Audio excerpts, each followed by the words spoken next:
हाय, कैसे हैं आप लोग? मस्त, बढ़िया, एकदम चकाचक। ठीक। तो आज मैं फिर आप लोग के सामने आ गया और आपको लग रहा होगा आज मैं बहुत खुश हूँ। तो रियली मैं आज बहुत ही खुश हूँ। और क्या रीजन है ये तो मैं लास्ट में बताऊंगा, पर आज मैं वास्तव में बहुत ही खुश हूँ। ठीक। तो चलिए आज हम स्टार्ट करते हैं एक नया चैप्टर। जैसा कि आप देख भी लिए होंगे कि आज हम लोग पढ़ने हैं वाले हैं इलेक्ट्रोस्टैटिक शील्डिंग क्या होता है, और फिर छोटा टॉपिक है और इसके बाद जस्ट हम लोग पढ़ेंगे डाइलेक्ट्रिक एंड पोलराइजेशन। इसके बाद जो है दो तीन बहुत बढ़िया बहुत मस्त क्वेश्चन करेंगे जो पिछले जो है आईआईटी में क्वेश्चंस आ चुके हों। तब जो है हम लोग आज का टॉपिक बहुत ही इंटरेस्टिंग होने वाला है। टॉपिक तो खैर इंटरेस्टिंग ही है, डाइलेक्ट्रिक क्या होता है और उसका पोलराइजेशन क्या होता है। इसके बाद फिर जो हम लास्ट वाले दो तीन क्वेश्चंस देखेंगे दमदार, वो जो है ज़्यादा अच्छा क्वेश्चंस है, तो वो भी हम लोग देखेंगे। तो चलिए स्टार्ट करते हैं।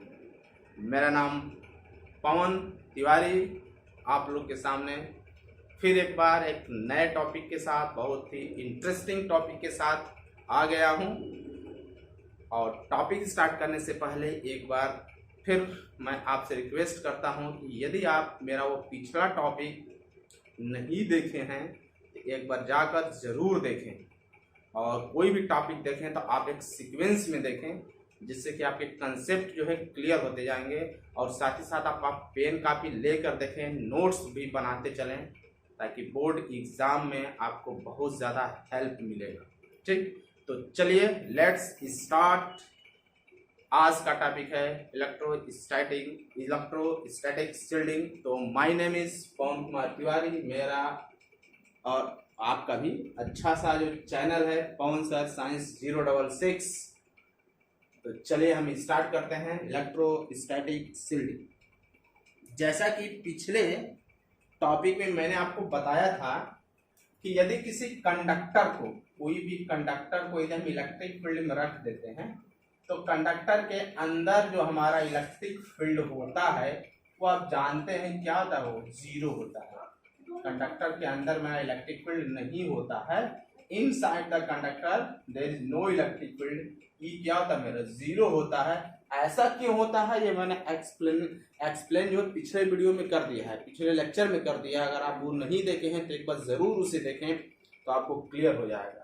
जो भी चार्ज होता है वो सिर्फ सरफेस पे होता है, इसके अंदर चार्ज भी नहीं होता है। Behaviour of conductor in an electric field by Pawan sir, अगर आप सर्च करेंगे पवन सर 066 तो आप वहां से वो वीडियो आपको यूट्यूब पर मिल जाएगा और आप वहां से उस वीडियो को देख सकते हैं। एक बार अगर उसे देख लेंगे तो ये टॉपिक आपको बहुत ही अच्छा क्लियर समझ में आएगा। तो मेरा आपसे रिक्वेस्ट है उसे एक बार देखें, और जो लोग उसे देख लिए हैं उनका स्वागत है। उन्हें ये वीडियो काफी पूरा विश्वास के साथ रियली बहुत ही इंटरेस्टिंग होने वाला है।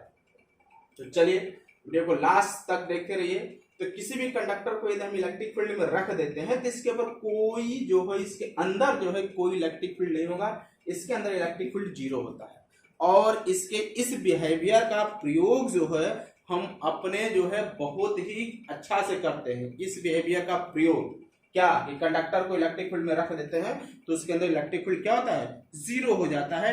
ये काफी हम लोग के लिए लाभदायक होता है। इसका ये जो रिजल्ट है, ये जो बिहेवियर है कंडक्टर का इलेक्ट्रिक फील्ड में, इसका हम यूज जो है बहुत अच्छा करने वाले हैं। तो सबसे पहले तो हम ये पढ़ेंगे इलेक्ट्रोस्टैटिक शील्डिंग क्या होता है।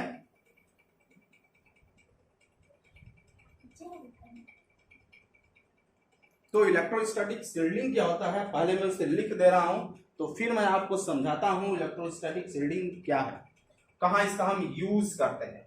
तो हम कह सकते हैं जैसा कि हेडिंग ऊपर लिखा हुआ है, ठीक, मेथड ऑफ, कोई भी ऐसा मेथड जिसको हम, कोई भी ऐसा method of protecting a certain region, क्या लिखेंगे, मेथड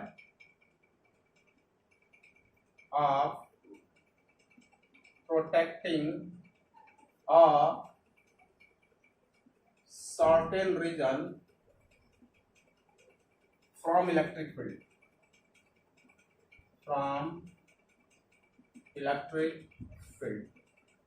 किसी भी रीजन को उसके electric field method of protecting a certain region, ठीक, from the effect of electric field भी कह सकते हैं, या फ्रॉम इलेक्ट्रिक फील्ड, या इलेक्ट्रिक फील्ड के प्रभाव से भी कह सकते हैं, फ्रॉम द इफेक्ट भी चाहे तो आप यहां पर ऐड कर सकते हैं, from the effect of electric field, इसको हम बोलते हैं इलेक्ट्रोस्टैटिक शील्डिंग।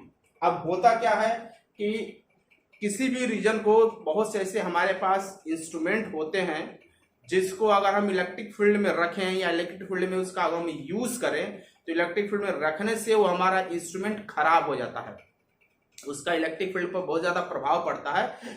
जैसे हम बात करते हैं हमारा मोबाइल्स हो गया, मोबाइल को अगर हम ज्यादा इलेक्ट्रिक फील्ड में रख दें या काफी देर तक रहे तो मोबाइल हमारा खराब हो सकता है। तो इसलिए अब ऐसा उसको रखने के लिए हम एक ऐसा कैविटी बना दें, ऐसा कंडक्टर ले लें जिसके अंदर होल हो, हॉलो हो। ऐसा करने से हमें क्या फायदा होगा कि हम जानते हैं कि जो हॉलो कंडक्टर होता है, कंडक्टर की इनसाइड इलेक्ट्रिक फील्ड क्या होता है मेरा, जीरो होता है। तो अगर ऐसे इंस्ट्रूमेंट को जो कि इलेक्ट्रिक फील्ड में रखने से खराब हो जाता है, अगर उसको हम इस कंडक्टर के अंदर का हम रखें तो चूंकि कंडक्टर के अंदर इलेक्ट्रिक फील्ड होता ही नहीं है तो वो इंस्ट्रूमेंट में रखा होगा इलेक्ट्रिक फील्ड से बचा रहा है, क्योंकि इसके अंदर इलेक्ट्रिक फील्ड जीरो होता है, इसके अंदर इलेक्ट्रिक फील्ड का कोई प्रभाव ही नहीं पड़ेगा। जब प्रभाव नहीं पड़ेगा तो जो भी इंस्ट्रूमेंट हम यहाँ पर रखेंगे तो हमारा इलेक्ट्रिक फील्ड से क्या रहेगा, फ्री रहेगा, उसके ऊपर इलेक्ट्रिक फील्ड का इफेक्ट नहीं होगा। तो इस तरह हम उस इंस्ट्रूमेंट को यहाँ पर क्या कर सकते हैं, बचा सकते हैं इलेक्ट्रिक फील्ड से, ताकि वो खराब ना हो। तो इलेक्ट्रोस्टैटिक जो शील्डिंग होता है वो प्रोटेक्ट करता है, ठीक है, उस सेंसिटिव इंस्ट्रूमेंट को। ऐसा इंस्ट्रूमेंट जिसको कि इलेक्ट्रिक फील्ड का ज्यादा प्रभाव पड़ता है उसको हम एक हॉलो कंडक्टर के अंदर रख देते हैं, क्योंकि हॉलो कंडक्टर में इलेक्ट्रिक फील्ड क्या होता है, जीरो के बराबर होता है। ये आपको पिछले लेक्चर में पढ़ाया जा चुका है कि इलेक्ट्रिक फील्ड के अंदर, कंडक्टर के अंदर इलेक्ट्रिक फील्ड क्या होता है, जीरो होता है। तो इसलिए उसको हम रख देते हैं, उसको हम बोलते हैं क्या, इलेक्ट्रोस्टैटिक शील्डिंग। तो चूंकि अब्सेंस ऑफ जो लाइन ऑफ फोर्स होता है इलेक्ट्रिक फील्ड का इनसाइड द कंडक्टर, वहां पर ऐसा इसलिए होता है कि वहां पर कोई फोर्स नहीं लगता है कंडक्टर के अंदर। अगर वो हॉलो होता है तो उसके अंदर उस इलेक्ट्रिक फील्ड का कोई प्रभाव नहीं होता है। इसका मतलब क्या कि यहाँ पर इलेक्ट्रिक फील्ड का प्रभाव नहीं होगा तो यहाँ पे इलेक्ट्रिकल फोर्स नहीं लगेगा, इलेक्ट्रिकल फोर्स नहीं लगेगा तो इंस्ट्रूमेंट मेरा क्या होगा, खराब नहीं होगा, इलेक्ट्रिक फील्ड का उसके ऊपर इफेक्ट नहीं होगा और मेरा इंस्ट्रूमेंट यहाँ पर सुरक्षित रहेगा। इसलिए ऐसे चीजों को जो है हम उस हॉलो कंडक्टर के अंदर रख देते हैं ताकि वो हम, क्योंकि कंडक्टर के ऊपर क्या होता है, जितने भी चार्ज होंगे कंडक्टर के ऊपर सब सरफेस पे ही होंगे। आप जानते हैं कि इलेक्ट्रिक फील्ड जो होता है कंडक्टर के अंदर नहीं होता है, सारा चार्ज कहां पे होता है, सरफेस पे होता है। इसके अंदर चार्ज भी नहीं होता है, क्यू भी इसके अंदर क्या होगा, जीरो होता है, चार्ज ही नहीं है। तो इलेक्ट्रिक फील्ड क्या होगा मेरा, आप पढ़े हैं क्या कि E vector dot ds vector जो हमारा होता है क्या, क्यू बाई में एप्सिलॉन नॉट। अब पढ़े हैं तो जब यहाँ पर चार्ज ही नहीं होगा, इलेक्ट्रिक फील्ड नहीं है तो चार्ज भी नहीं होगा, जीरो के बराबर होगा। तो ना चार्ज है, जो भी चार्ज होगा सरफेस पे ही होता है। तो किसी भी चीज को अगर हम हॉलो कंडक्टर के अंदर रख देते हैं तो हमारा इलेक्ट्रिक फील्ड से सेफ रहता है, सुरक्षित रहता है, उसका ऊपर उसका प्रभाव नहीं पड़ता है। और इसका जो है इसका जो है हम अपने डे टू डे लाइफ में भी देखते हैं। आपको कभी कभी ऐसा आप फील भी किए होंगे या कई बार आपको पढ़ाया भी गया होगा छोटे क्लासों में, नहीं तो आप यहाँ भी समझ सकते हैं कि मान लीजिए सपोज दैट कि आप कहीं जा रहे हैं और अचानक जो है थंडरिंग होना स्टार्ट हो जाए, जो है आपका बारिश होना स्टार्ट हो जाए, लाइटिंग होना स्टार्ट हो जाए, तो उस समय कहा जाता है कि आप जो है बाहर में खुले में खड़े होने से बेटर है कि आप कार के अंदर रहें। कार के अंदर रहने से क्या होगा कि कार का जो बॉडी होता है वो इलेक्ट्रोस्टैटिक शील्डिंग का काम करता है। उसके अंदर हमारा इलेक्ट्रिक फील्ड का जो लाइटिंग होगा उसका प्रभाव कार के अंदर नहीं जाता है और कार में हम क्या रहते हैं, सेफ रहते हैं, सुरक्षित रहते हैं। इसलिए आपसे कहा जाता है कि जब भी कभी लाइटिंग होता है, अगर आप कहीं ऐसे जगह पर हैं जहां पर कार से ट्रेवल कर रहे हैं, जहां पर लाइटिंग होने लगा, रेन बरसात होने लगा और थंडरिंग होने लगा, तो उस समय आपको बाहर किसी पेड़ के पास या खुले में रहने से अच्छा है कि आपके पास, अगर कार से ट्रेवल कर रहे हैं तब कार के अंदर अपने आप को सेफ बंद कर लें, जिसके चलते आप इलेक्ट्रिक फील्ड के प्रभाव से क्या रहेंगे, बचे रहेंगे। क्योंकि कार के अंदर जो है इलेक्ट्रिक फील्ड, हमारा इलेक्ट्रिक फील्ड का इफेक्ट नहीं होता है। तो ये रहा हमारा इलेक्ट्रोस्टैटिक शील्डिंग, जो कि हम वो मेथड जिससे किसी रीजन को हम इलेक्ट्रिक फील्ड के इफेक्ट से अगर बचा लेते हैं तो इसको हम बोलते हैं इलेक्ट्रोस्टैटिक शील्डिंग। ठीक, तो आप चाहें तो इसे नोट करते हैं।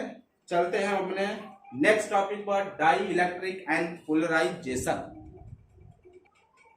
तो सबसे पहले हम बात करेंगे डाई इलेक्ट्रिक का। डाई इलेक्ट्रिक क्या होता है?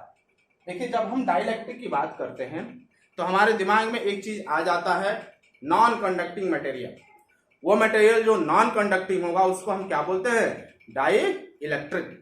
अब नॉन कंडक्टिंग में मेरा ड्राई एयर भी हो जाएगा, ड्राई वुड भी हो जाएगा, सारा मटेरियल जो नॉन कंडक्टिंग होता है उसको हम बोलते हैं डाई इलेक्ट्रिक। जनरली हमारा जो नॉन कंडक्टिंग की बात करते हैं तो नॉन कंडक्टिंग मेरा दो प्रकार का होता है। हम यह कह सकते हैं कि non conducting material can be treated as a dielectric. Non conducting material को हम डाइलेक्ट्रिक कह सकते हैं। हालांकि नॉन कंडक्टिंग मेरा इंसुलेटर भी होता है, ठीक ना। तो इंसुलेटर में आप क्या कह सकते हैं? माइका कह सकते हैं, हमारा नॉन कंडक्टिंग है वो। ट्रांसफार्मर ऑयल हमारा जो है डाइलेक्ट्रिक का काम करेगा। माइका कर सकता है हमारा, ड्राई एयर हो सकता है, ठीक, ड्राई वुड हो सकता है। ये सारा हमारा डाइलेक्ट्रिक कांस्टेंट के रूप में, ये नॉन कंडक्टिंग मटेरियल है जो डाइलेक्ट्रिक कांस्टेंट के रूप में यूज किया जा सकता है। अभी हम बताएंगे कि डाइलेक्ट्रिक कांस्टेंट दो तरह का होता है, पोलर और नॉन पोलर। तो कौन हमारे लिए ज्यादा बेटर होता है? पोलर बेटर होता है कि नॉन पोलर बेटर होता है? अगर हम पोलर को डाइलेक्ट्रिक के रूप में यूज करें तो वो हमारे लिए ज्यादा अच्छा होगा, कि नॉन पोलर को अगर हम डाइलेक्ट्रिक के रूप में यूज करें तो वो हमारे लिए ज्यादा बेटर होगा। अभी आप जब ये वीडियो देख लेंगे तो लास्ट में आप खुद समझ जाएंगे कि कौन हमारे लिए ज्यादा बेटर होता है। तो सबसे पहले हम बात करते हैं नॉन कंडक्टिंग मटेरियल। तो जो नॉन कंडक्टिंग मटेरियल होता है,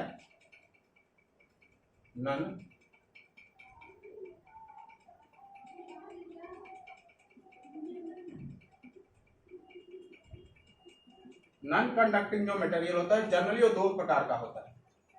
नॉन कंडक्टिंग मटेरियल हमारा दो प्रकार का, एक होता है पोलर और दूसरा होता है नॉन पोलर। एक पोलर और दूसरा नॉन पोलर। तो अब हम बात करेंगे पोलर क्या होता है। पोलर मॉलिक्यूल्स के बारे में आप जानते हैं कि पोलर मॉलिक्यूल हमारा do not have symmetrical shape. Polar molecules का शेप सिमेट्रिकल नहीं होता। सिमेट्रिकल आप समझते होंगे, जैसे अगर मैं कोई फिगर बना दूं, इस तरह कोई फिगर बना दूं, ठीक, और इसको दो ऐसे पार्ट में डिवाइड कर दें कि इधर वाला का शेप जैसा है उसके उस साइड का शेप भी क्या होगा? वैसा ही हो। तो ऐसे चीज को हम बोलते हैं सिमेट्रिकल। तो जो हमारा पोलर की अगर हम बात करते हैं, ठीक, तो पोलर मॉलिक्यूल्स जो हमारा होता है वो सिमेट्रिकल नहीं होता है। तो सबसे फर्स्ट पॉइंट तो हम ये लिख लेंगे कि polar molecules is not symmetrical. वो सिमेट्रिकल नहीं होता है, ठीक। इसका शेप जो होता है हमारा सिमेट्रिकल नहीं होता। अब सवाल उठता है कि पोलर मॉलिक्यूल्स कहते किसको? तो वह हमारा मॉलिक्यूल्स जिसमें पॉजिटिव चार्ज का centre do not coincide with the centre of negative charge, वह मॉलिक्यूल्स जिसमें पॉजिटिव चार्ज का सेंटर जो होता है नेगेटिव चार्ज के सेंटर से कोइंसाइड नहीं करता है, उसको हम बोलते हैं पोलर मॉलिक्यूल। जैसे लिख लेता हूं तो समझाता हूं। Those molecules in which center of positive charge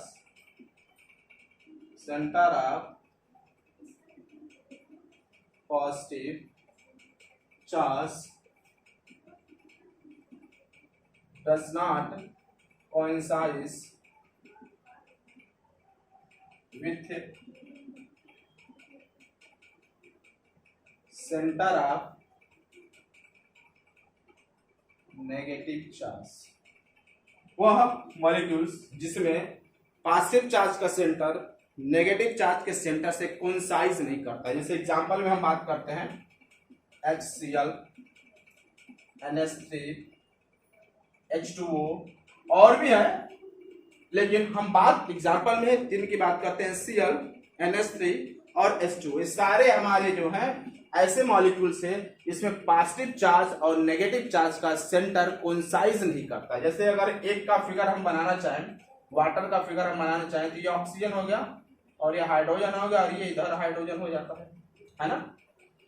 अब देखिए इसमें प्लस चार्ज होता है, इन दोनों में प्लस चार्ज होता है, इसमें क्या होगा माइनस चार्ज होगा।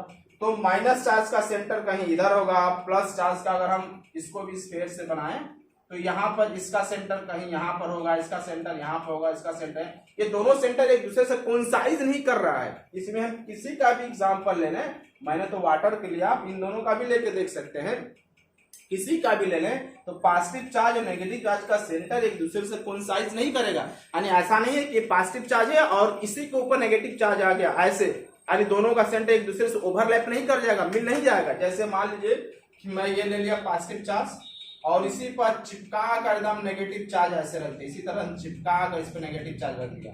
अब कंडीशन ये हो कि इसका भी चार्ज जैसे मान ऐसे बना दिया, ये हो गया पॉजिटिव चार्ज, इसका सेंटर ये है, और इसको भी मैंने इस तरह एकदम चिपका कर ऐसा कर दिया कि इसका भी सेंटर यहीं पर आ गया, इस वाले का सेंटर भी क्या हो, दोनों का सेंटर एकदम एक ही जगह पर आ गया, एक के ऊपर ऐसे रखा जाए कि दोनों का सेंटर कोइंसाइड कर जाए।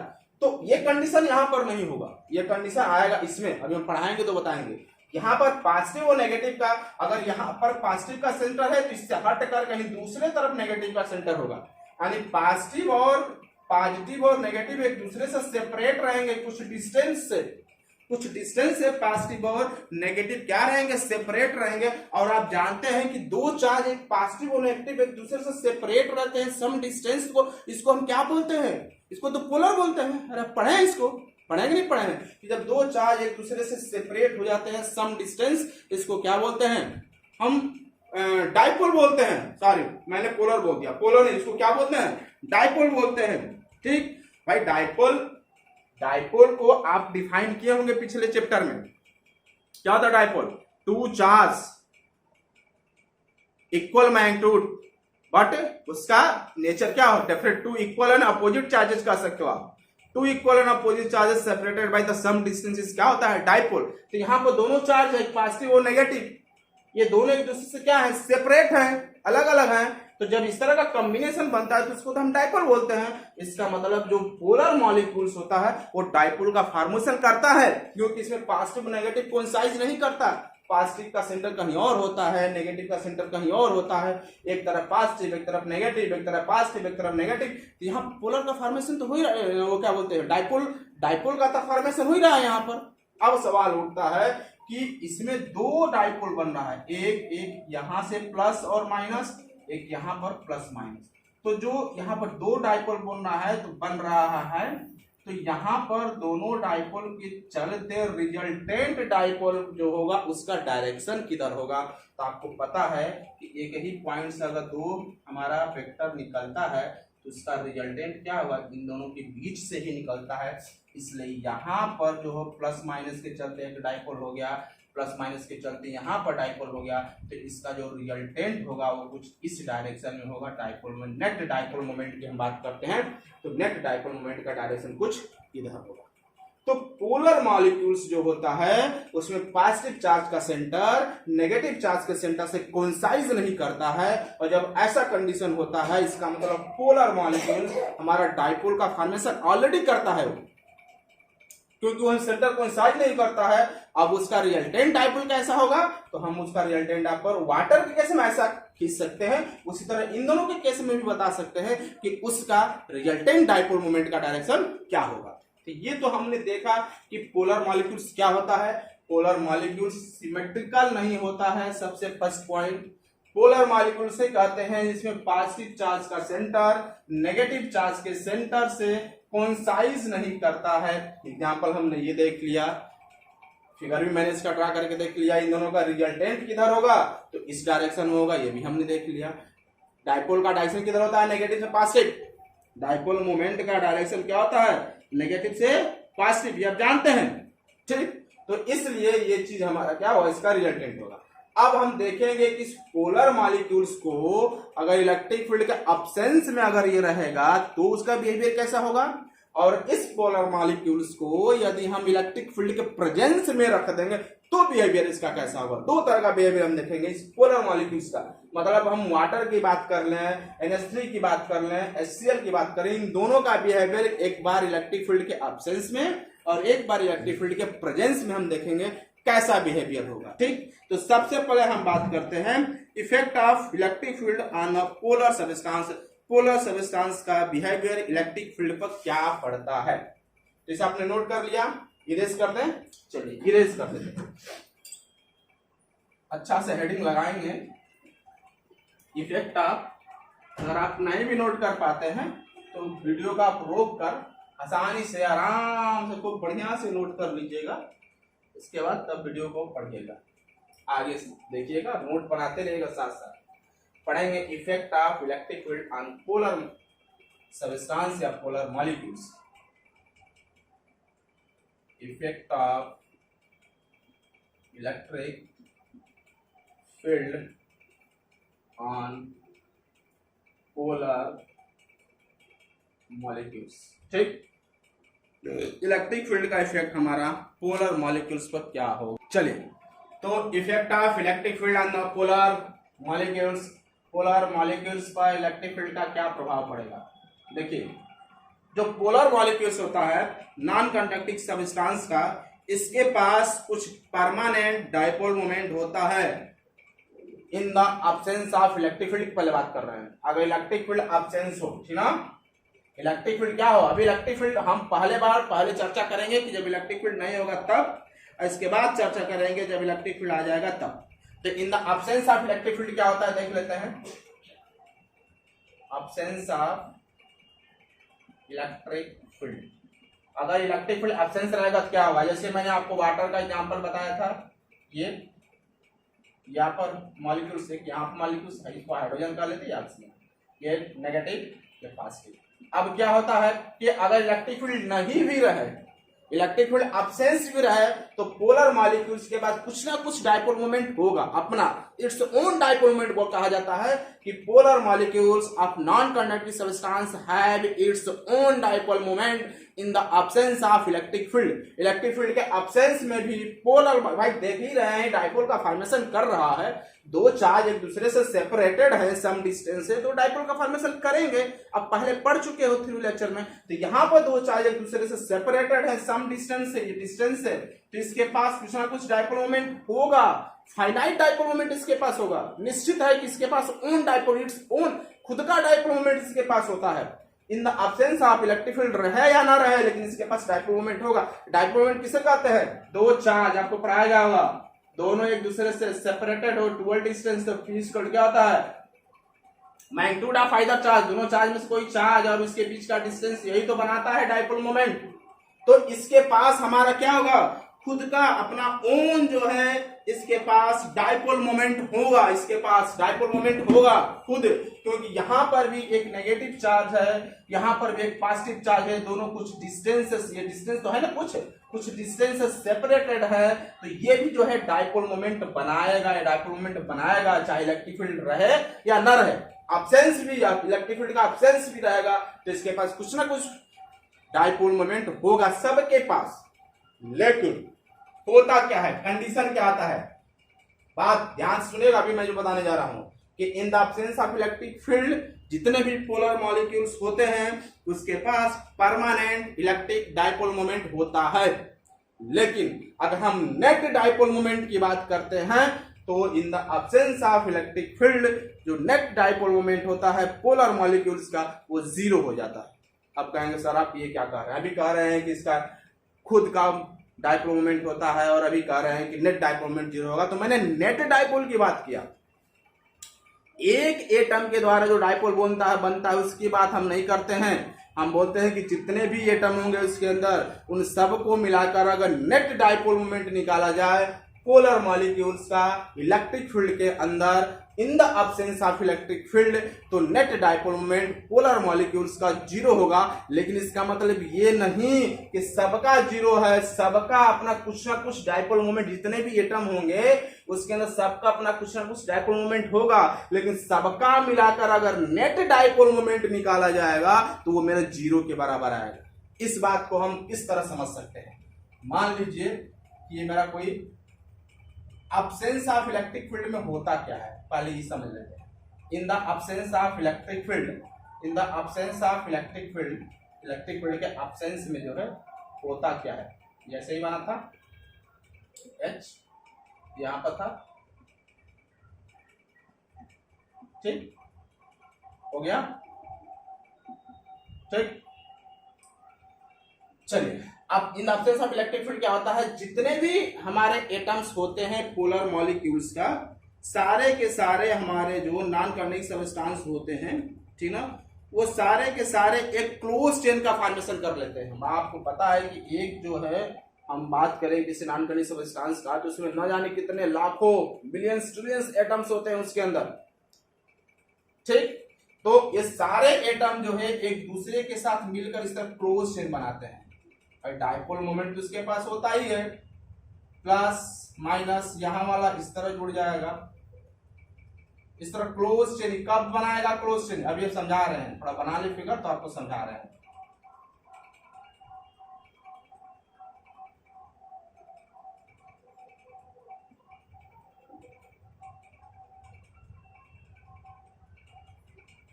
इस तरह हमारा, अब देख रहे हैं मैंने एक ही फिगर बनाया, इसी से हम समझ लेंगे।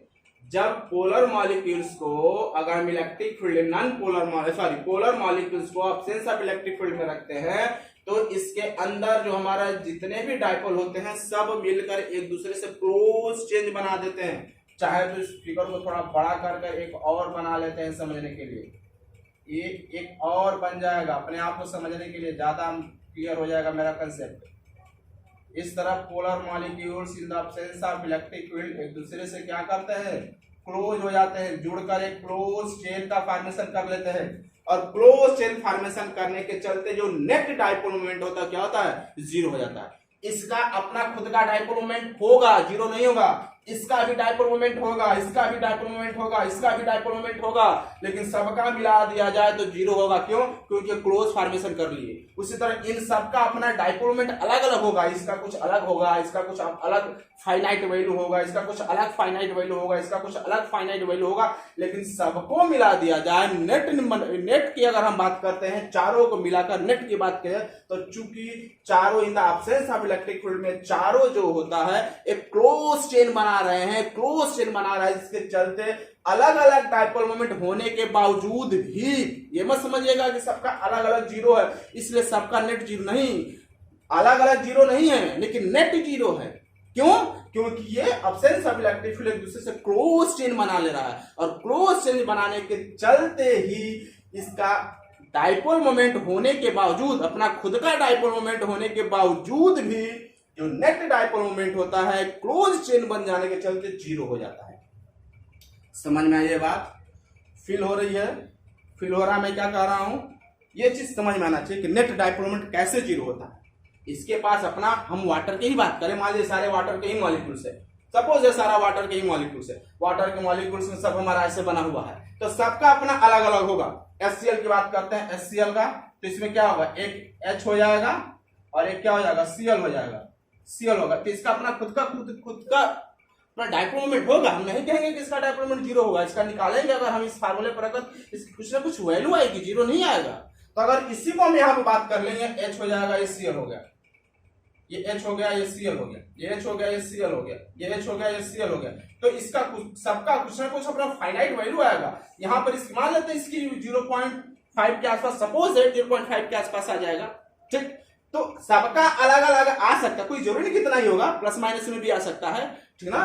तो इस सबका अपना अलग अलग होगा, इसका सबका अलग अलग कुछ ना कुछ वैल्यू होगा, लेकिन चूंकि क्लोज चेन बना रहा है, जिसके चलते net dipole moment polar molecule in the absence of electric field क्या होता है, जीरो हो जाता है। समझ में आया? तो यहां पर हम 2-3 पॉइंट नोट कर लेंगे।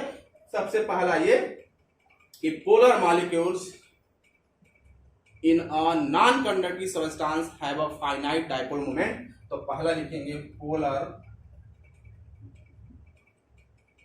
molecules in non-conducting substance have क्या, permanent dipole moment, permanent dipole moment होता है, ठीक। लेकिन इन the absence of electric field net dipole moment of the polar molecules is zero. But देखने थोड़ा नीचे दिख रहा है तो लिखेंगे but in the absence of electric field, polar molecules in non-conducting substance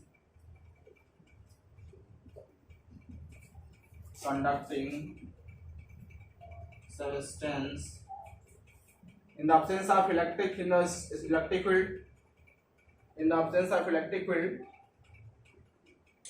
polar molecules in non-conducting substance have no net dipole moment, मतलब zero dipole moment कह सकते हैं, zero dipole moment. Dipole moment इसका क्या आता है? जीरो होता है। ठीक, ये चीज हम याद रखेंगे, इसको दो पॉइंट्स को नोट रखेंगे। क्यों ऐसा होता है तो आपने यहाँ पर क्या रीजन क्या दिखाएंगे? Because molecules form a close chain in the absence of electric field.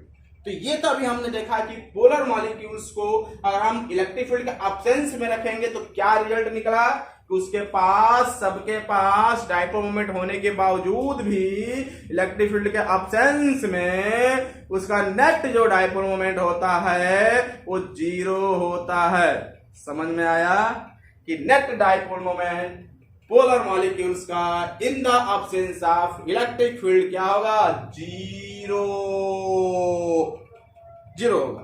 Okay, ठीक, आगे पढ़ते हैं। अब अगर इसको हम इलेक्ट्रिक फील्ड में रखें तब क्या होगा? ठीक, तो नेक्स्ट डिस्कस करते हैं इलेक्ट्रिक फील्ड। इसको आप नोट कर लिए तो बात करते हैं कि इलेक्ट्रिक फील्ड में रखेंगे तो क्या होगा। इरेज करें, चलिए वीडियो को रोक कर आप नोट कर सकते हैं। ठीक, इरेज कर रहे हैं। अब हम देखेंगे इलेक्ट्रिक फील्ड में अगर रखेंगे तो क्या होगा। ठीक, चलिए आप इलेक्ट्रिक फील्ड में जैसे इस पोलर मॉलिक्यूल्स को रख देते हैं, पोलर मॉलिक्यूल्स को जैसे हम इलेक्ट्रिक फील्ड में रख देते हैं, इलेक्ट्रिक फील्ड में जैसे पोलर मॉलिक्यूल्स को रखते हैं तो इस सारे एटम के ऊपर एक फोर्स काम करता है, टॉर्क कहते हैं, टॉर्क। ठीक, तो when an electric field is applied इस डाइपोल एक्सपीरियंस और टॉर्क। जैसे हम यहाँ पर इलेक्ट्रिक फील्ड क्या था? यहाँ पर इलेक्ट्रिक फील्ड जीरो, कोई नहीं था। यहाँ पर मैंने इलेक्ट्रिक फील्ड लगा दिया है, इलेक्ट्रिक फील्ड अप्लाई कर दिया इस पे। तो जैसे इलेक्ट्रिक फील्ड लगाएंगे हर एक डाइपोल के ऊपर एक टॉर्क काम करेगा, टॉर्क लगेगा। और टॉर्क क्या करेगा? टॉर्क लगने से अब ये क्लोज चेन नहीं बनाएगा। इस टॉर्क जो है सारे डाइपोल को एक पर्टिकुलर डायरेक्शन में अरेंज कर देगा। किस तरह? ऐसे सबको जो है पर्टिकुलर डायरेक्शन में अरेंज कर देगा इस तरह। और इस तरह अरेंज हो जाने से बड़ा फायदा हो जाता है। इस तरह जो है एक दूसरे को एलिग्न कर देता है डाइपोल मोमेंट। एक दूसरे को एलिग्न कर देता है इस तरह। क्यों ऐसा करता है भाई? क्योंकि जैसे इलेक्ट्रिक फील्ड में इसको रखते हैं सबके ऊपर टॉर्क लगता है, और टॉर्क लगने से क्या होता है? सबका जो क्लोज चेन होता है वो ब्रेक हो जाता है। और क्लोज चेन ब्रेक हो जाएगा तो क्या होगा? सब उसी डायरेक्शन में एलिग्न हो जाएगा जिधर टॉर्क का डायरेक्शन होगा, जिधर फोर्स लगेगा। आप पढ़े हैं कि फोर्स, कोई बॉडी उधर ही मूव करने की कोशिश करती है जिधर फोर्स लगता है, जो फोर्स का डायरेक्शन होता है उधर ही मूव करेगा। ऐसा थोड़ा है कि फुटबॉल को फोर्स इधर मारेंगे तो फुटबॉल इधर जाएगा, ऐसा थोड़ा होता है। ठीक, तो जैसे उसको हम इलेक्ट्रिक फील्ड में इस नॉन पोलर मॉलिक्यूल्स को रखेंगे, इलेक्ट्रिक फील्ड सारे एटम के ऊपर, सारे डाइपोल के ऊपर एक फोर्स लगाता है। और फोर्स लगाने से सारे के सारे डाइपोल एक दूसरे को पर्टिकुलर डायरेक्शन में, उसी डायरेक्शन में जिधर अप्लाइड इलेक्ट्रिक फील्ड का डायरेक्शन होता है, हम कह सकते हैं कि each dipole align itself in the direction to applied electric field. Electric field के डायरेक्शन में अपने आप को, इलेक्ट्रिक फील्ड डायरेक्शन किधर है तो सारे के सारे डाइपोल एक पर्टिकुलर डायरेक्शन में अरेंज हो जाता है। और इस पर्टिकुलर डायरेक्शन में अरेंज होने से पॉजिटिव और नेगेटिव का layer, positive negative, positive negative, positive negative, positive negative, positive negative का एक लेयर बन जाता है। और इस पॉजिटिव नेगेटिव लेयर बन जाने से जो यहाँ पर डाइपोल मोमेंट, नेट डाइपोल में यहाँ पर पी नेट कितना है यहाँ पर? पी नेट यहाँ क्या है? जीरो। लेकिन यहाँ पर जो है टॉर्क लग जाने से एक पर्टिकुलर डायरेक्शन में अरेंज हो जाने से अब यहाँ पर पी नेट 0 के बराबर नहीं होता है, इसके पास कुछ ना कुछ फाइनाइट वैल्यू मिल जाती है। समझ में आया क्या चल रही है कहानी कि पोलर मॉलिक्यूल्स को इलेक्ट्रिक फील्ड के एब्सेंस में रख देते हैं तो उसके पास खुद का डायपोल मोमेंट होने के बावजूद भी एब्सेंस ऑफ इलेक्ट्रिक फील्ड में ये नेट डायपोल मोमेंट 0 होता है, क्योंकि ये एक दूसरे को एक क्लोज चेन में अरेंज कर लेते हैं। और किसी को अगर हम इलेक्ट्रिक फील्ड में रख देते हैं तो इलेक्ट्रिक फील्ड ईच टॉर्क पर एक फोर्स लगाता है और फोर्स लगाने से टॉर्क उसी डायरेक्शन में एलिग्न हो जाता है जिधर इलेक्ट्रिक फील्ड का डायरेक्शन होता है। तो हम कह सकते हैं each torque align itself in the direction of applied electric field, और इस तरह करने से पॉजिटिव नेगेटिव का एक लेयर बन जाता है और तब उसका नेट डायपोल मोमेंट 0 नहीं हो पाता है, कुछ ना कुछ डायपोल मोमेंट बचा रहेगा, चाहे वो पॉइंट में ही क्यों ना आंसर है, लेकिन 0 के बराबर नहीं। यहाँ पर 0 के बराबर आ जाएगा लेकिन यहाँ पर कुछ ना कुछ उसकी वैल्यू आएगा। तो ये होता है पोलर मॉलिक्यूल्स का in the absence electric field, presence of electric field में। एक चीज आप यहाँ पर गौर करेंगे क्या कि इसको जब हम एब्सेंस ऑफ इलेक्ट्रिक फील्ड में रखे थे तो इसके पास नेट डायपोल मोमेंट रहते हुए भी 0 था, तो सॉरी इसके पास अपना खुद का डायपोल मोमेंट होने के बावजूद भी नेट डायपोल मोमेंट 0 था। यहां पर क्या था, इलेक्ट्रिक फील्ड में हम रखे तो नेट 0 तो नहीं हुआ लेकिन कोई नया डायपोल मोमेंट नहीं क्रिएट हुआ, इसका अपना ही खुद का डायपोल मोमेंट था, वही सब अरेंज होकर कुछ ना कुछ उसकी वैल्यू दे दिया। अगर मान लीजिए ऐसा रहता कि इसके पास शुरू से ही 0 है, खुद अलग अलग है तब वो डायपोल मोमेंट 0 है, और तब यहां पर इलेक्ट्रिक फील्ड अगर फाइनाइट आ जाता कुछ उसकी वैल्यू तो हम कहते कि हाँ ये नया डायपोल मोमेंट यहाँ पर क्रिएट हो गया, पहले नहीं था लेकिन अब क्रिएट हो गया। लेकिन ऐसा नहीं है, पहले भी था इसके पास डायपोल मोमेंट, अब वो सर पहले था तो 0 कैसे हो गया, क्यों, क्योंकि वो क्लोज चेन बना रहा है, तो पहले रहते हुए भी क्लोज चेन का फॉर्मेशन कर रहा था इसलिए 0 हो गया। यहाँ पर वही जो पहले उसकी वैल्यू थी वही है यहाँ पर भी, बस थोड़ा अरेंजमेंट अलग हो गया, इसलिए अब 0 होगा कुछ कुछ फाइनाइट वैल्यू दे रहा है। पहले भी था, अब चूंकि अरेंजमेंट बदल गया तो फाइनाइट वैल्यू, यहाँ पर अरेंजमेंट दूसरा था, रहते हुए भी 0 था, यहाँ पर अरेंजमेंट दूसरा है, पहले भी डायपोल मोमेंट था, चूंकि अरेंजमेंट दूसरे तरह से हो गया इसलिए नेट डायपोल मोमेंट दे दिया। मतलब हम कहने का तात्पर्य है कि यहाँ पर कोई नेट अपने से क्रिएट नहीं हुआ, ऐसा नहीं था कि ये अलग अलग था तभी भी इसके पास 0 था, लेकिन जब हम इसको इलेक्ट्रिक फील्ड में रख दिए तो स्टार्टिंग से 0 था, फिर भी एक नया यहां से डायपोल मोमेंट आएगा तो हम कहेंगे हाँ डेवलप हो गया इसके अंदर। ऐसा इसके अंदर नहीं, ऐसा नॉन पोलर के अंदर है, अभी हम चर्चा करेंगे उसके बारे में। तो इस पॉइंट को ध्यान में रखे रहिएगा कि इसके बाद खुद का डायपोल मोमेंट था वही यहाँ पर शो कर दिया है, जोड़ घटा क्या सब एक दूसरे से मिलजुल कर सब जो है समझ में आ रहा है मैं क्या कहना चाहता हूँ, मैं जो बात समझाना चाहता हूँ समझ में आ रहा है आपको कि वही खुद का जो है अपना फाइनाइट डायपोल मोमेंट इसके पास हो, खुद का पहले से ही खुद था, इसके पास कोई नया इंड्यूस नहीं हुआ है। अभी हम नॉन पोलर में देखेंगे कि उसके बाद डायपोल मोमेंट है ही नहीं है, शुरू से ही नहीं है, लेकिन इलेक्ट्रिक फील्ड में रखेंगे तो उसके बाद डायपोल मोमेंट आ जाएगा, तब बोलेंगे हाँ यहाँ पर था नहीं लेकिन क्रिएट हो गया, वो चीज हम नॉन पोलर में देखेंगे।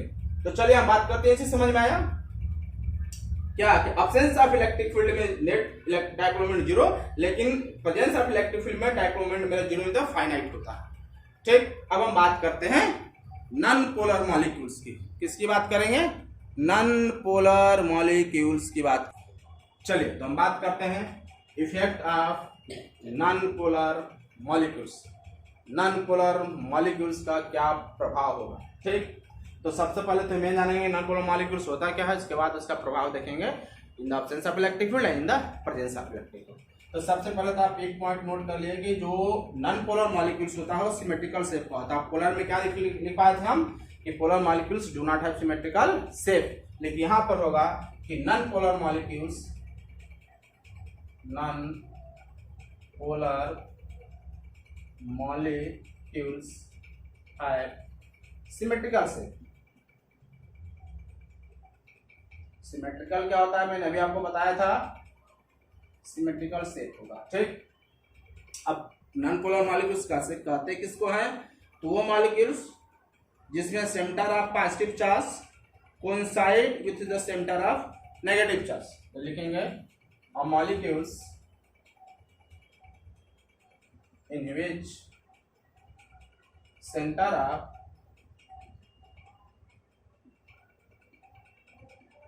positive charge coincide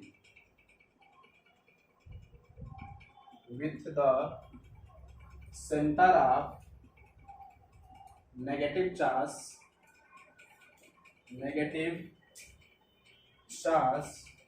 is called क्या? Non polar molecules. इसको बोलते हैं नॉन पोलर मॉलिक्यूल्स। जैसे एग्जांपल में बात करते हैं हम H2 N2 OT, सबका सेंटर एक दूसरे से कोइंसाइड कर जाएगा। ये हाइड्रोजन है पहला, और दूसरा हाइड्रोजन भी कुछ उसी तरह बन जाएगा। पहले का सेंटर यहाँ पर तो दूसरे का भी सेंटर क्या होगा यहाँ पर, दोनों एक दूसरे से कोइंसाइड कर गया। तो ऐसे मॉलिक्यूल्स को हम क्या बोलते हैं? Non polar molecules. अब ये बताइए कि जैसे मैंने पोलर में बताया था कि एक एटम का सेंटर यहाँ पर है, एक एटम का सेंटर यहाँ पर, इन दोनों के बीच डिस्टेंस है ना, और इसका डायपोल मोमेंट निकालते थे तो दोनों में से कोई एक चार्ज और इसके बीच 2L। अब अगर मेरा L जो है 0 के बराबर हो जाएगा, इसके बीच का सेपरेशन ही नहीं होगा, तो डायपोल मोमेंट क्या होगा मेरा पर? यहाँ पर 0 होगा कि नहीं होगा बताइए? अगर सेपरेशन नहीं होगा, L इक्वल टू हम 0 ले लेंगे तो डायपोल मोमेंट क्या होगा? 0 होगा।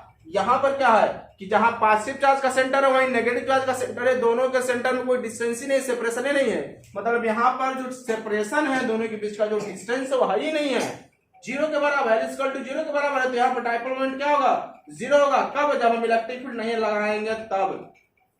इन the absence of electric field, जो नॉन पोलर मॉलिक्यूल्स होता है उसके पास कोई डायपोल मोमेंट नहीं होता है, इट्स ओन, खुद का डायपोल मोमेंट नहीं होता है। पोलर में मैंने क्या बताया था कि पोलर मॉलिक्यूल्स के पास एब्सेंस ऑफ इलेक्ट्रिक फील्ड के बाद भी इसके पास खुद का डायपोल मोमेंट होता है, क्योंकि इन दोनों के बीच सेपरेशन रहता है। यहां पर इलेक्ट्रिक फील्ड लगा, यहां पर भी इन द एब्सेंस ऑफ इलेक्ट्रिक की बात हुआ था, लेकिन खुद का डायपोल मोमेंट था। लेकिन यहां पर क्या है कि इन the absence of electric field इसके सेंटर जो है एक दूसरे को कोइंसाइड किए रहते हैं, कोइंसाइड करते हैं तो सेंटर की सेपरेशन ही नहीं होता है। जब सेपरेशन नहीं होता है, उसके बीच का डिस्टेंस ही नहीं होता है, L अगर 0 के बराबर होगा तो डायपोल मोमेंट 0 होगा। कब? जब इलेक्ट्रिक फील्ड एब्सेंट रहेगा तब। तो हम कह सकते हैं कि non polar molecules have 0 dipole moment in the absence of electric field. Electric field के एब्सेंस में 0 होगा। इसको लिखिए तो हम लिखवाते हैं पॉइंट इसका, लिख लीजिए इसे। तो चलिए नोट करते हैं। सबसे first, polar molecules non-polar molecules have 0 dipole moment in the absence of electric field. लिखेंगे first point,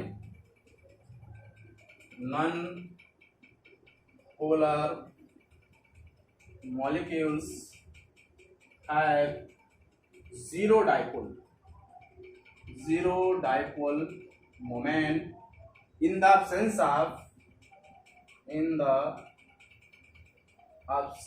of electric field.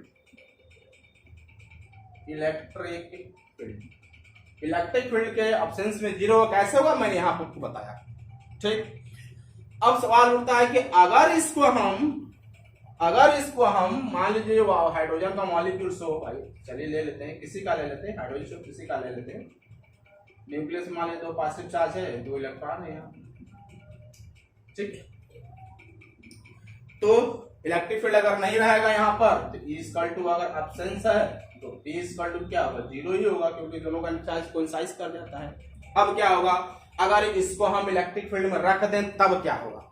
जब इलेक्ट्रिक फील्ड में रख देते हैं तो होता क्या है कि when a non-polar molecules placed in the electric field या when electric field applied on the non-polar molecules, तो दोनों जो चार्ज होता है उसके ऊपर फोर्स लगता है। तो ईच चार्ज या ईच चार्ज जो उसके ऊपर होता है एक्सपीरियंस ऑफ फोर्स, एक फोर्स एक्सपीरियंस करता है। इलेक्ट्रिक फील्ड में कोई चार्ज रखेंगे तो उसके फोर्स लगेगा ना, कौन सा फोर्स? QE, ये फोर्स लगेगा। तो each charge experience of force, positive charge पे जो फोर्स लगेगा वो इन the direction of electric field. यहाँ पर एक्सपीरियंस करते रहे, यहाँ पर मैंने इलेक्ट्रिक फील्ड लगा दिया, ये प्लस है, यहाँ पर मैंने इलेक्ट्रिक फील्ड लगा दिया, इलेक्ट्रिक फील्ड अप्लाइड कर दिया। सपोज दैट ये प्लस वाला है, ये माइनस वाला है, जैसे मान लीजिए ये है। ठीक, अब जो इसके ऊपर चार्ज होगा, चार्ज के ऊपर फोर्स लगेगा, और जो प्लस चार्ज होगा उसके ऊपर जो फोर्स लगेगा इतना, और जो माइनस चार्ज होगा इसके ऊपर फोर्स लगेगा हमारा इतना। तो अब जो प्लस चार्ज होगा वो फोर्स लगने के चलते अपने आप को उस डायरेक्शन में ले जाएगा जिधर इलेक्ट्रिक फील्ड का डायरेक्शन होगा, और माइनस चार्ज पर ये फोर्स लगेगा जिसके चलते माइनस चार्ज उधर मूव करेगा जिधर इलेक्ट्रिक फील्ड लगा है उसके अपोजिट डायरेक्शन में।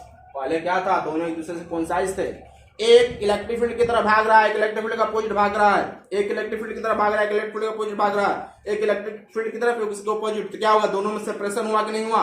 यहाँ पर सेपरेशन नहीं था, दोनों कोइंसाइड क्या था, L = 0, E = 0, P = 0। अब क्या, इलेक्ट्रिक फील्ड मैंने लगा दिया, एक इलेक्ट्रिक फील्ड लगाएंगे तो दोनों चार्ज पे फोर्स लगेगा, इलेक्ट्रिकल फोर्स कितना, QE, प्लस चार्ज पर ये माइनस चार्ज पर ये। तो प्लस चार्ज क्या करेगा, अपने आप को जो है इलेक्ट्रिक फील्ड का डायरेक्शन में ले जाएगा, माइनस चार्ज क्या करेगा, अपने आप को इलेक्ट्रिक फील्ड का अपोजिट डायरेक्शन में ले जाएगा। दोनों के बीच सेपरेशन आ गया। अब दोनों के बीच सेपरेशन आ जाएगा तो L = 0 नहीं होगा, क्या होगा, फाइनाइट होगा, और L = फाइनाइट होगा तो P की भी कुछ ना कुछ वैल्यू आएगी, फाइनाइट आएगी। इसका मतलब क्या कि इसके अंदर तो इलेक्ट्रिक फील्ड इंड्यूस हो गया, क्रिएट हो गया, पहले नहीं था, पहले 0 था, लेकिन इलेक्ट्रिक फील्ड लगा दिए तो नया आ गया, इलेक्ट्रिक फील्ड इंड्यूस हो गया।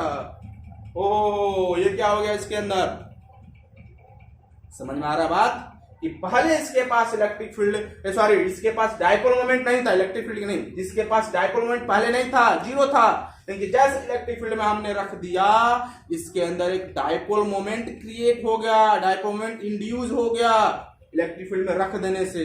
ऐसा हुआ क्यों, कैसे हुआ, वही तो मैं बता रहा हूं यहां पर कि पहले कौन साइज किया था, तो या ऑब्सेंस ऑफ इलेक्ट्रिक फील्ड तो डायपोल मोमेंट 0।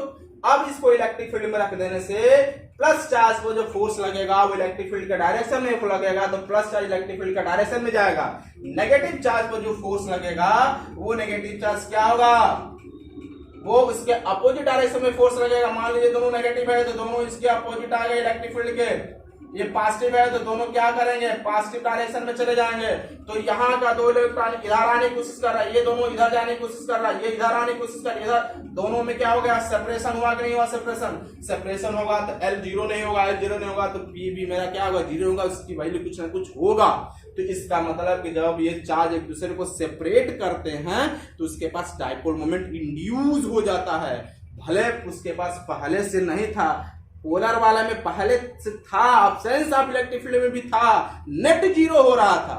यहां पर इसके पास डायपोल मोमेंट था ही नहीं, लेकिन इलेक्ट्रिक फील्ड लगा देने से इंड्यूस हो गया, क्रिएट हो गया इसके अंदर इलेक्ट्रिक फील्ड। और ये सेपरेशन कब तक होता रहेगा, ये सेपरेशन तब तक होता रहेगा जब तक कि बाहर के द्वारा लगाया गया इलेक्ट्रिकल फोर्स अंदर के इलेक्ट्रिकल फोर्स के बराबर न हो जाए। जब बाहर के द्वारा लगाया गया इलेक्ट्रिक फील्ड अंदर के इलेक्ट्रिकल फोर्स के अगर बराबर हो जाता है तो सेपरेशन बंद हो जाता है, और जैसे ही बराबर हो जाएगा उस समय इसके अंदर एक इलेक्ट्रिक डाइपोल कह सकते हैं कि उसके अंदर एक इलेक्ट्रिक डाइपोल जो है क्रिएट हो जाता है, उसको हम बोलते हैं induce electric dipole.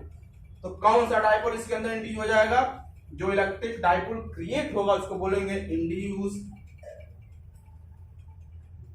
Electric dipole. ये क्यों हो रहा है इसके अंदर, क्योंकि फोर्स लगने से चार्ज एक दूसरे के अपोजिट सेपरेट हो जा रहे हैं, और इसीलिए इसके अंदर डाइपोल मोमेंट जो है इंड्यूस हो जाए, जिसको बोलते हैं induce dipole, induce electric dipole. और इसका जो डाइपोल मोमेंट होता है उसको बोलते हैं induce dipole moment, induce dipole moment. तो ये आपने सीखा पोलर और नॉन पोलर में क्या अंतर है। अब आप ये बताइए कि हमारे लिए यूजफुल कौन है, नॉन पोलर वाला कि नॉन पोलर वाला। देखिए भाई ध्यान से समझिएगा इस रिजल्ट को, सारा ओवरऑल सब मिलाकर मैं एक ही लाइन में निचोड़ आपको बता दे रहा हूं क्यों, कौन हमारे लिए ज्यादा फायदेमंद है। उसमें क्या था कि पहले से डाइपोल मोमेंट था, नेट डाइपोल मोमेंट, चूंकि उसका अरेंजमेंट ऐसा था कि नेट डाइपोल मोमेंट 0 था, हालांकि खुद का खुद डाइपोल मोमेंट था उसके पास, लेकिन नेट 0 था। इलेक्ट्रिक फील्ड में मैंने रखा, एक दूसरे का अरेंज कर दिया, उसके बाद जो पहले से डाइपोल मोमेंट था उसी को अरेंज करके फाइनाइट वैल्यू दे दिया।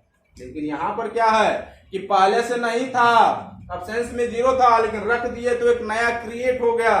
तो अगर नया क्रिएट हो गया तो ये वाला, अगर हम कैपेसिटर वाला टॉपिक आप पढ़ेंगे, कैपेसिटर के बीच में अगर रखेंगे तो इंड्यूस हो जा रहा है, इसके अंदर क्रिएट हो जा रहा है, तो ये क्या करेगा, कैपेसिटर की क्षमता को बढ़ा देगा।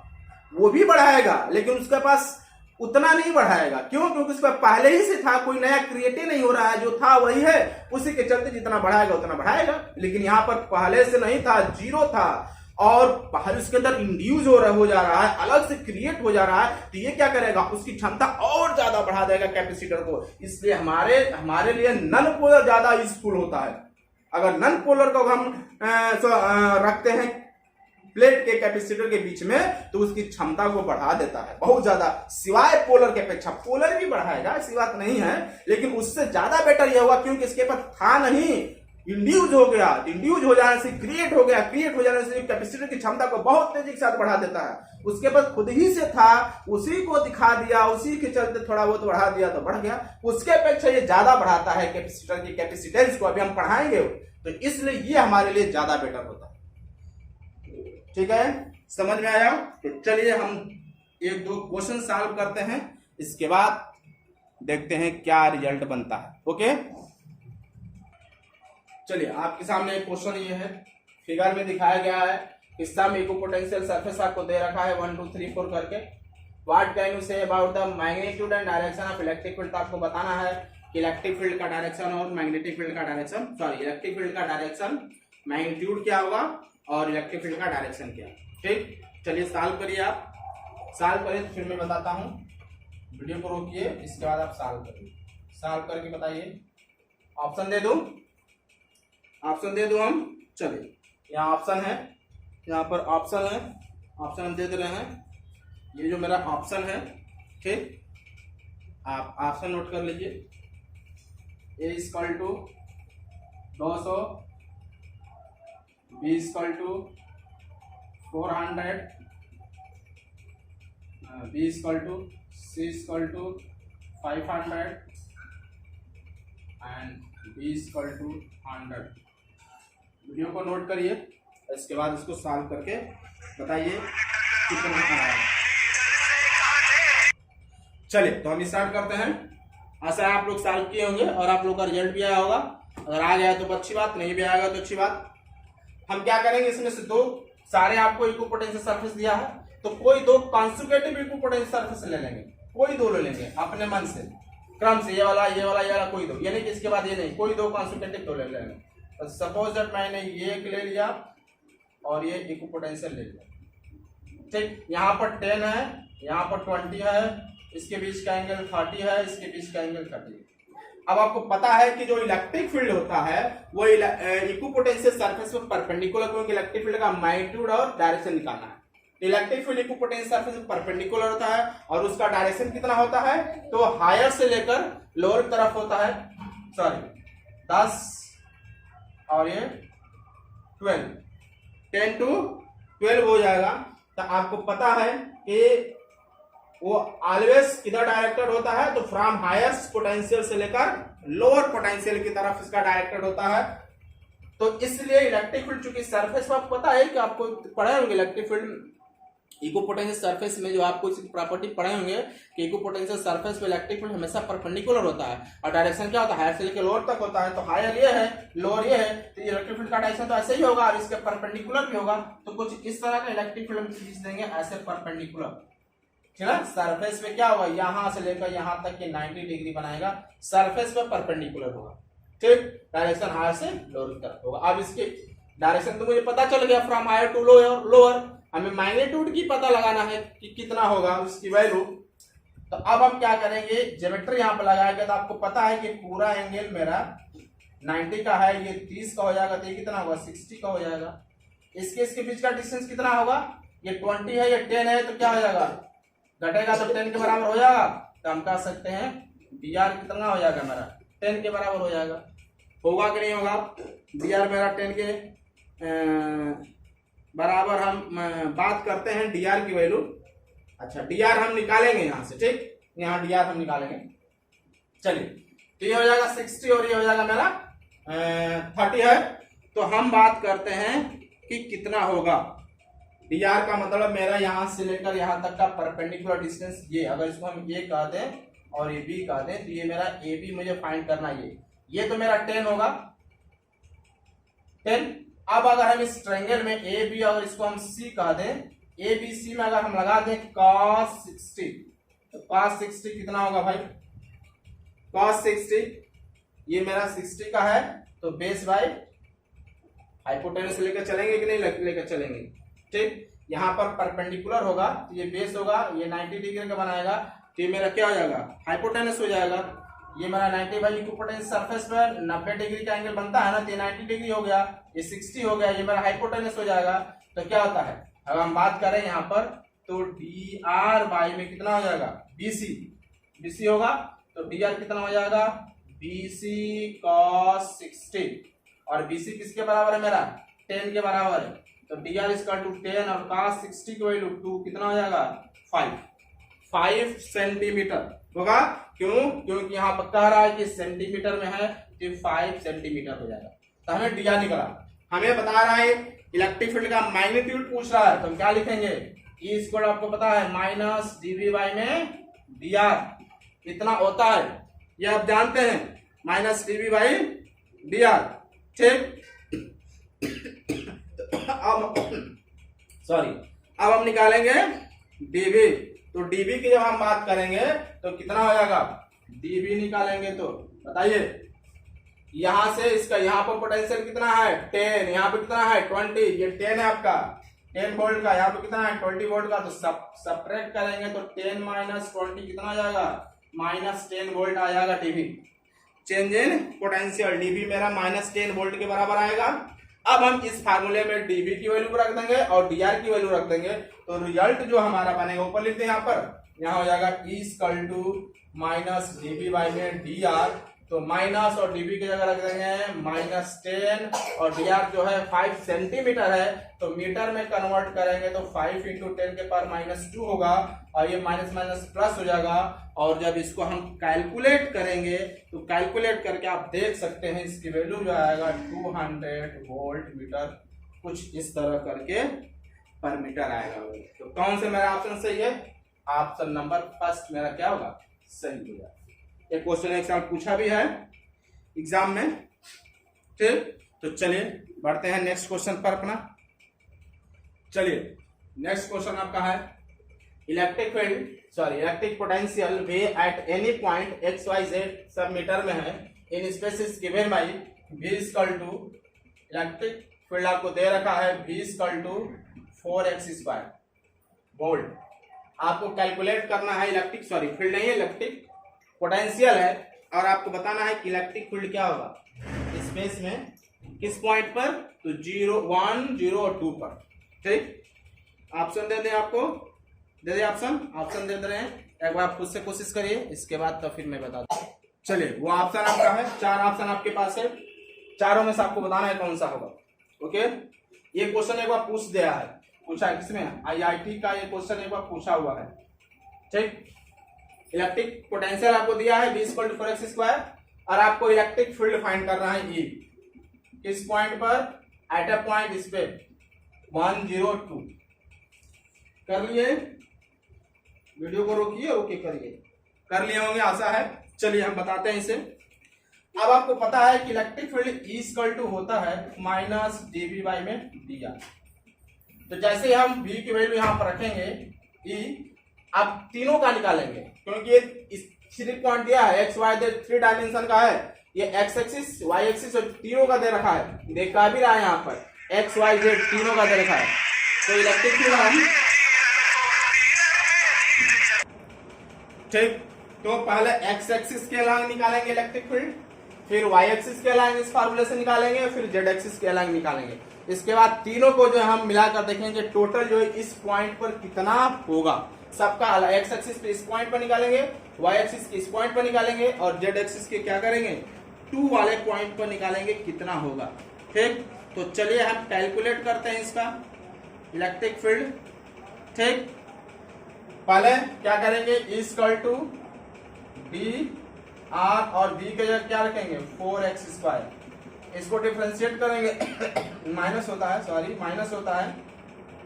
तो माइनस क्या होगा 8x। अब आप ये कभी मत सोचिएगा सॉरी तो x है ये r है, यहाँ भी आर डिस्टेंस ही है, ये भी क्या है डिस्टेंस ही दिया है, मीटर में दिया है डिस्टेंस।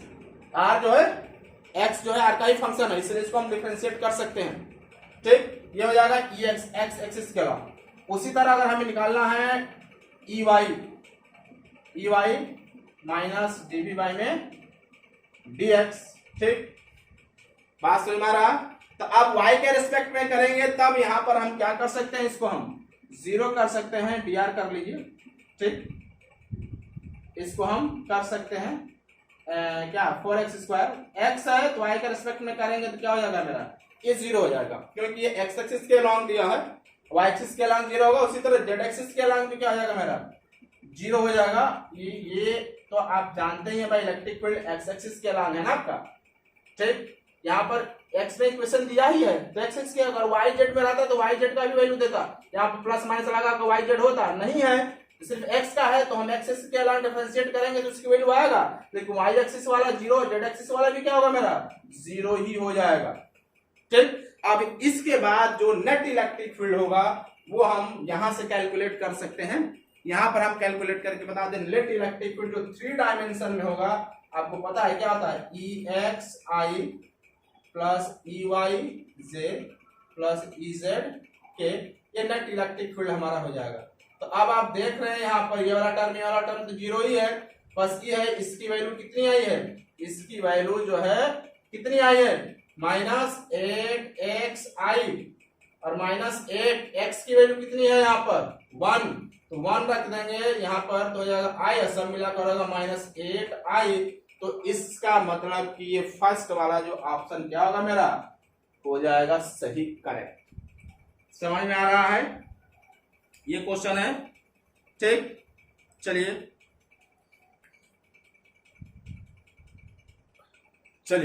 ये क्वेश्चन है।